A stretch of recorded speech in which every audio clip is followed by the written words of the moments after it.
Bueno, bienvenido un viernes más a Ateneo Cultural Andaluz, en esta tarde o noche lluviosa y ya que parece ser que está entrando el frío. Hoy vamos a tener un plato fuerte, en tanto en cuanto al autor que nos ocupa y al presentador también que la acompaña. Recordaros que apagáis los móviles o le quitáis el sonido, mejor dicho, durante el evento. Don Rafael, si a usted le parece, puede tomar asiento. Don Tomás. Deciros que después tenemos una actuación de un grupo flamenco, Nueva Generación, pero sin más preámbulos, pues yo le voy a ceder la palabra a don Tomás Gutiérrez, amigo del Ateneo, que va a presentar pues a este autor que nos viene a presentar su libro, De aquellos polvos, que es don Rafael San Martín.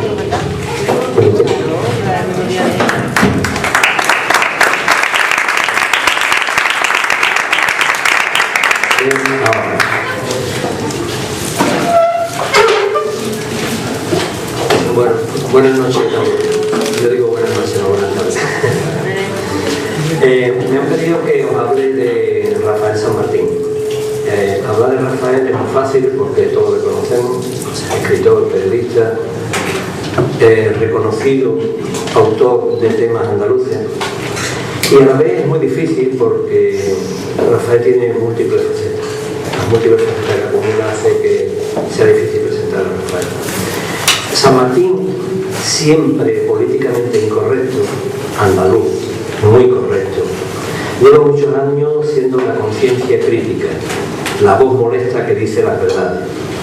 Tanto al poder, como a quienes quieren ser poder, como a quienes con su actitud han hecho imposible su acceso al poder. Muchos años, desde aquel 4 de diciembre de 1977, algunos no sabrán de lo que hablo y otros recordarán aquella fecha como algo maravilloso. Aquel día, aquel 4 de diciembre del 77, que como miembro de la Asociación Cultural Averroes nos convocó a manifestarnos en las principales ciudades andaluzas. Aquel día, aquel 4 de diciembre, cuando los andaluces fuimos un pueblo. Ahora, 34 años después, Rafael San Martín se siente con la autoridad moral suficiente para poder decir en un libro que los polvos levantados por el régimen después de aquella explosión de nacionalismo andaluz, aquellos polvos que enturbiaron nuestra visión, ensuciaron nuestro camino y nos impidieron ver la realidad, aquellos polvos han posibilitado y creado estos lodos de miseria económica y social en la que nos hundimos actualmente.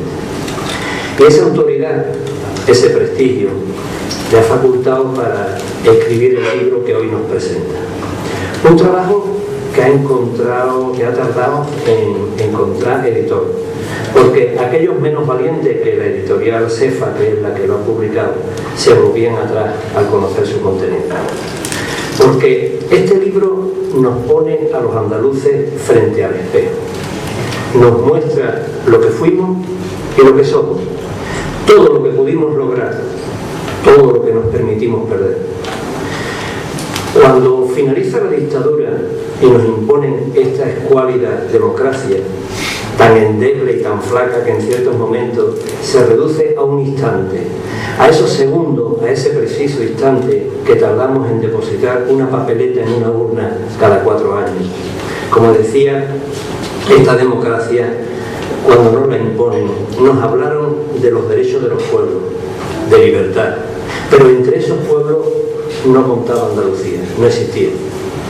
Y cuando el pueblo andaluz quiso ser igual a los demás, le obligaron a las más duras pruebas. Las más duras pruebas que una generación fue superando una a una, dando a España una lección de orgullo y de dignidad. Eso fue hace 34 años. Décadas durante las que nuestro autor ha estado denunciando la estafa en que se ha convertido nuestra autonomía. Cómo se ha conseguido desarmar a un pueblo, anular sus señas de identidad y anestesiarlo para hacer posible que aguante secuestrado porque le mantiene en los últimos lugares de Europa. Si ustedes quieren comprender un poco de qué va esto, si quieren saber de dónde venimos e intuir a dónde vamos, este libro de Rafael San Martín es una guía imprescindible que le hará sentir, emocionarse, enfadarse y esperemos y deseamos que también les haga reaccionar un poco. Rafael, cuando quiera te escuchamos.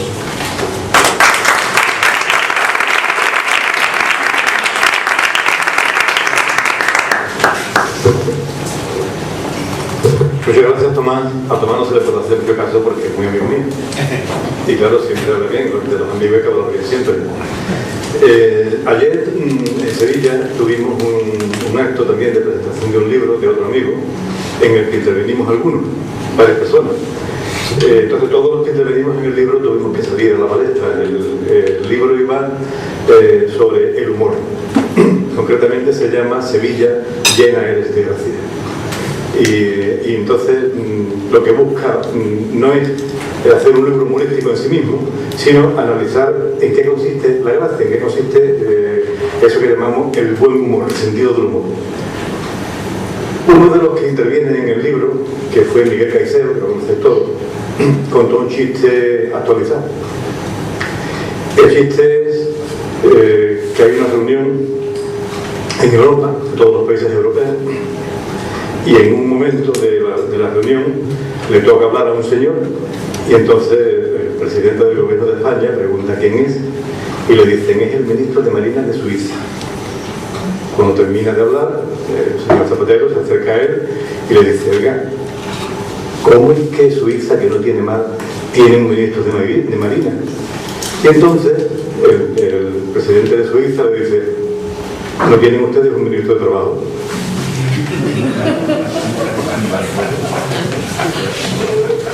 Tenía que sacar una sonrisa de ustedes al empezar, porque el resto ya es un poco más serio. Bien, primero tengo que pedir disculpas, ¿verdad? Tengo que pedir disculpas a Ateneo Popular y a todos los presentes. A Ateneo Popular por dos cosas. Una, porque les pedí una platina, porque iba a traer una cinta magnetofónica. Y luego no he podido traer la cinta magnetofónica, entonces he molestado al personal de la Ateneo Popular y luego para más. También les pido disculpas a ustedes por eso mismo, porque la cinta magnetofónica iban a escuchar algunas de las cosas que dice el libro en la voz de su protagonista. Yo ahora se lo voy a contar, pero no tiene la misma credibilidad que ustedes escuchen a Alfonso Guerra, ¿cómo se llama este que fue ministro de Trabajo? Fíjate que buen cargo. Almunia, Enrique Almunia, Joaquín Almunia, en fin, una serie de personajes, lo que decían en 1976. Y la segunda cosa por la que le tengo que pedir disculpas es porque a mi editorial se le ha ido el santo al cielo. Claro, el lugar de los santos es el cielo, está claro, pero a ver se ha escapado el suyo. Y resulta que no se ha acordado de que hoy teníamos la presentación en Jerez y no tenemos libros. Hombre, eso es un drama para mí, porque los 10 o 12 euros que me podía ganar por la venta de los libros no me los voy a ganar, pero bueno, ¿qué vamos a hacer? Me conformaré con menos capital. Me ha dicho que a partir del martes estarán los libros en la librería Luna Nueva, en la calle Aguiluz, número 1. Así es que supongo que el hombre espera que el martes estéis todos allí haciendo cola para no perder el libro. Y ya vamos a empezar por eso. En este momento, en el Reino de España, en el Estado español, como lo queramos llamar, hay 17 autonomías. De las 17, 12 más 1 son del artículo 143 de la Constitución y 4 son del artículo 151 de la Constitución. ¿Cuál es la diferencia?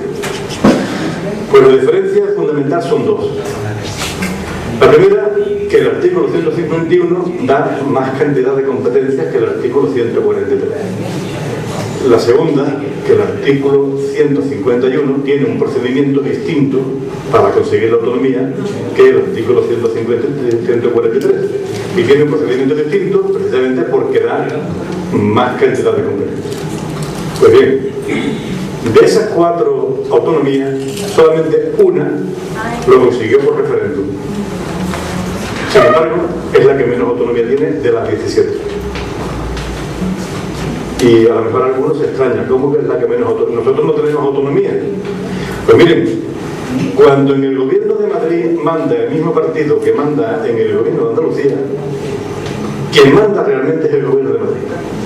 Y eso lo hemos visto continuamente. Hasta el punto, lo recordaréis todos, incluso los más jóvenes, que el dinero que el Estado español le debía a Andalucía por los años de atraso, que llevamos, por la falta de inversiones que llevamos, por la diferencia de inversiones entre, en general, y las que se vienen haciendo en Andalucía, cuando por fin el gobierno de Madrid ha decidido pagarle a Andalucía esa deuda histórica, resulta que se la ha pagado con 4 solares, 3 en Almería, bueno, 5, 3 en Almería y 2 en Sevilla. 4 solares que además están por encima, o sea, que los han valorado por encima de su precio real. Y además han valorado una deuda de 500 años, la han valorado, me parece que haciendo 700 millones de euros. Algo así. O sea, ni nos han pagado remotamente lo que nos debían, ni nos lo han pagado en su precio oficial, ni nos han pagado de una forma que sea efectiva, porque en este momento los solares, incluso devaluados, no sirven para nada.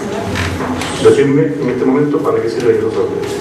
Se van a poner a vendérselo, ¿quién se lo va a comprar para hacer vivienda en un momento en que no se vende una vivienda? Porque hay 500.000 de viviendas de sobra en Andalucía. Pero no es el único caso. Por desgracia, ese no es el único caso. Esa es una de las muestras de cómo se lleva a cabo el gobierno, la relación entre el gobierno andaluz y el gobierno español. Hay quien dice que este libro es polémico, dicen que el título es provocativo. La verdad es que el título es una operación de marketing más o menos, ¿no? El título busca llamar la atención. Entonces eso no es pecado, que yo sepa. Y si es pecado, también hay que tener en cuenta que dicen que el cielo es muy aburrido, porque me voy al infierno. En realidad el libro no busca la polémica, el libro no busca provocar a nadie. El autor puede que esté considerado polémico, no sé por qué, pero el libro no busca polémica ninguna. El libro lo que busca es aclarar las cosas, es contar los hechos. Hechos que además en su mayor parte han sido vividos por el autor.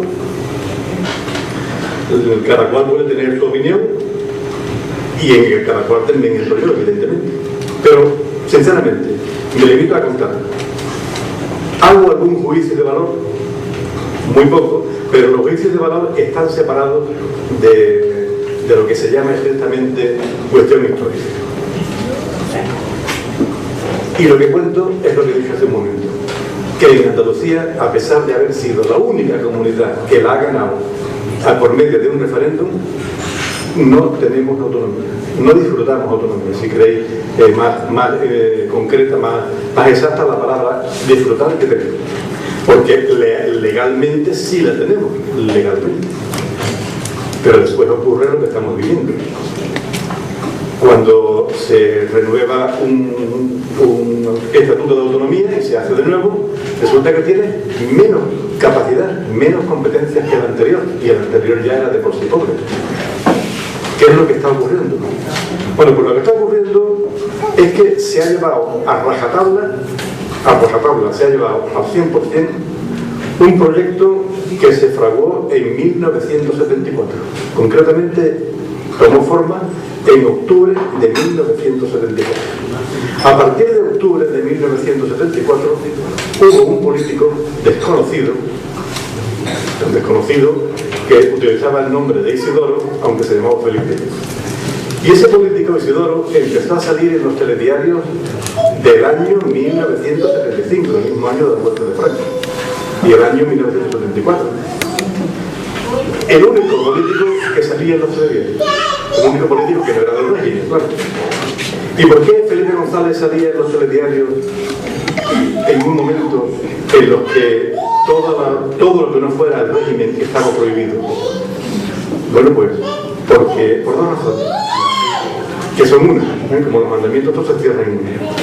Porque a partir del Congreso de Sureste, que fue el que se celebró en octubre de 1974, el Partido Socialista Obrero Español contó con el apoyo logístico y económico de Venezuela, o sea, de los partidos socialistas o socialdemócratas de Venezuela, Francia, Suiza y Alemania. Y puedo decir como subimos entonces y lo dijimos en público y volver a recordarlo, que el año 1976, es decir, muertos Jesús Imperator, en el año 1976 el Partido Socialista Obrero Español recibió de la SPD, del Partido de la Socialdemocracia Alemana, recibió 60 millones de marcos. El marco estaba al cambio de 54 pesetas. Y la UGT, que todavía no existía, o sea, no tenía militantes, bueno, el Partido Socialista tenía unos cuantos, tenía por lo menos 7.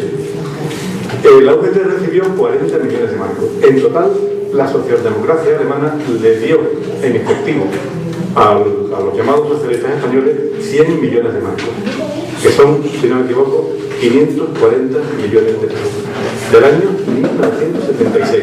Es decir, pero no solamente eso, sino que la campaña electoral de 1977 y la de 1979 se trabajaron en Bonn, en los ordenadores del gobierno alemán, que entonces eran los más potentes que había en Europa. No sé si ahora seguirá siendo, lo imagino que sí, pero entonces eran los más potentes que había en Europa. Se programó y se preparó en los ordenadores de la Socialdemocracia Alemana, del gobierno alemán, en Bonn.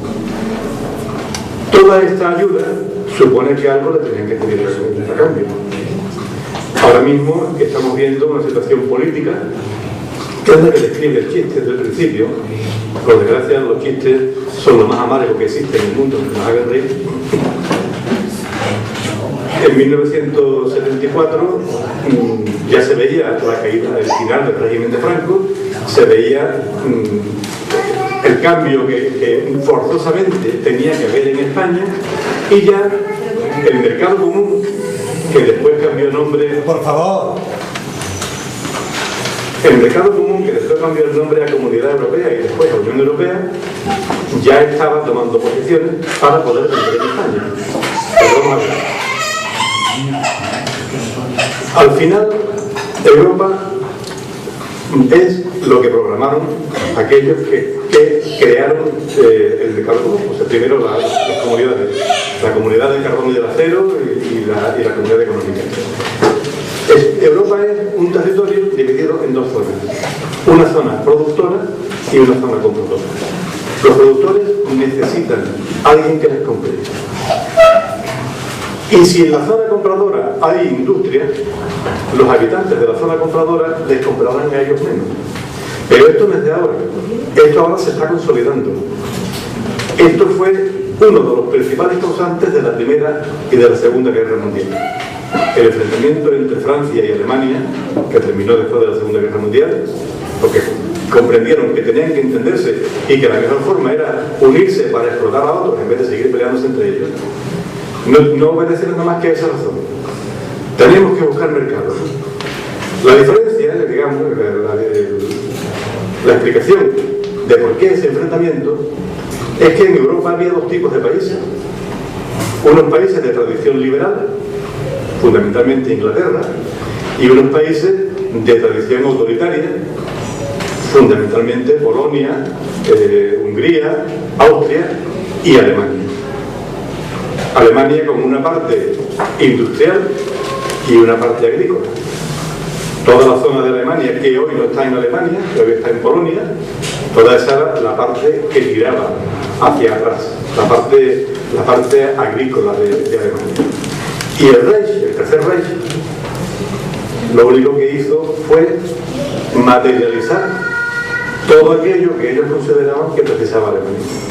Y entonces crearon un enfrentamiento al que encendió el pábulo un señor irresponsable, de un gobierno irresponsable, que era el gobierno de Serbia, después Yugoslavia. Pero que ellos fueron simplemente la mano ejecutora que, facilitaron el que Austria se envalentonara y el que empezara la Primera Guerra Mundial. La Segunda Guerra Mundial es una consecuencia de la primera. La primera no se cerró bien y provocó la segunda. Pero ¿por qué cuento todo esto? Lo he dicho al principio. Porque lo que estamos viviendo en este momento, esto que llamamos crisis, que no es una crisis, no nos equivoquemos, esto es mucho más grave que una crisis. Esto no es una crisis, es un cambio de ciclo. El bienestar que hemos tenido no va a volver. Las 500.000 viviendas vacías que hay en Andalucía no se van a ocupar jamás porque no hacen falta.